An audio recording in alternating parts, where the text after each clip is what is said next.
Brandin overcomes a bad day, written by Coffield, illustrated by Brandin Blake. Hi, my name's Brandin. What's your name? I live in a little town called Sunnybrook. I am a fourth grader at West Branch Elementary School. I have two little sisters, Brianna and Kelsey. We live with our mom in a big house. She's a nurse at the Sunnybrook Hospital. Yesterday was an extremely bad day. Have you ever had a really bad day? One of those days you thought would never end? Yesterday was one of those for me. It all started when Mom's alarm didn't buzz, and we were late for school. My sisters and I were rushing around the house, trying to get ready. I couldn't find my favorite pair of jeans. I looked everywhere for them. When I asked Mom if she had seen them, she answered in a frustrated voice, "No, I haven't. Just wear anything. You're going to be late for school." I ended up wearing a pair of jeans that were too short and too tight. Then Brianna was taking too much time in the bathroom, so I hollered, "Hurry up, Brianna!"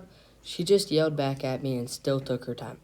I didn't have enough time to wash my face, comb my hair, or brush my teeth. Yuck.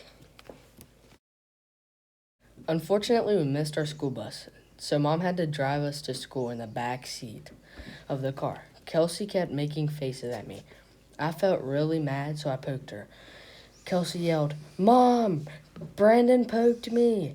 Mom told me to leave her alone. I crossed my arms and glared out the window. I was late for school. My teacher, Miss Lampinen, had already started our morning English lesson. As I took my seat, I felt like everyone was staring at me. How embarrassing. When it was time to turn in math homework, I realized I'd left mine at home. My stomach felt like it had knots in it. I started imagining Miss Lampin yelling at me and embarrassing me in front of my whole class.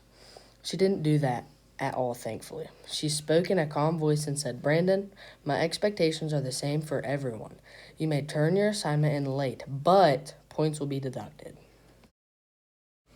At lunchtime, my friend David was goofing off and spilled his milk on my already too short and too tight pants. Everyone at the table laughed hysterically. The milk felt cold and sticky. David apologized, but it didn't help me clean it up. I felt angry. After lunch, Miss Coffield, our school counselor, asked me if I was okay.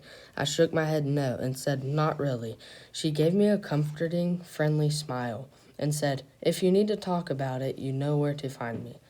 So I went to her office. Miss Coffield believes our feelings and problems are important. She also thinks that we can do some things to help us feel better when we feel bad. She helped students come up with solutions to their problems. I was experiencing lots of problems and needed some solutions. I wanted the bad day to end. As I described my day to Miss Coffield, she wrote a list. 1. Getting up late. 2. Not being able to find jeans. 3. Getting in trouble for poking sister. 4. Feeling embarrassed when walking into class late. 5. Forgetting homework. 6. Kids laughing at me. We worked together and came up with ideas to help solve my problems. I decided I could make my mornings smoother and less stressful by setting out my clothes before I go to bed. I can also make sure everything I need for school the next day is in my backpack. And it probably wouldn't hurt if I cleaned my room. Instead of getting mad when my sisters are being annoying, Miss Coffield suggested complimenting them. I wasn't sure I could do that, so we practiced something I can say when Kelsey makes faces at me.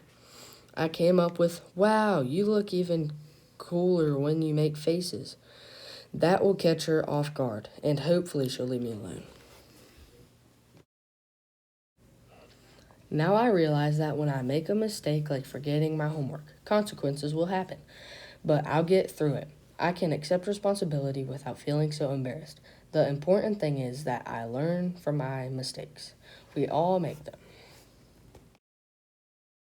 Last of all, we talked about what I can do when someone laughs at me. Miss Caulfield told me a story about a time when she did something embarrassing, and others laughed at her. She decided to laugh with them by making a joke about the situation. She said, in my case, I could say something like, "My pants were a little thirsty today." We giggled. Giggling felt better than getting upset. It felt really good to talk to somebody about my bad day, and now I have some new ideas to try. That evening, Mom made macaroni and cheese, my favorite. Mom asked how my day went. I smiled at her and told her all about it. She hugged me and said, "It sounds like you've learned a lot today." I sure had. Remember, the next time you're having a bad day, you can try some of the things I learned. At the very least, you can talk to someone you trust about it. They can help you feel much better. Do you have any ideas for getting through a bad day? I think today's going to be a great day in Sunnybrook.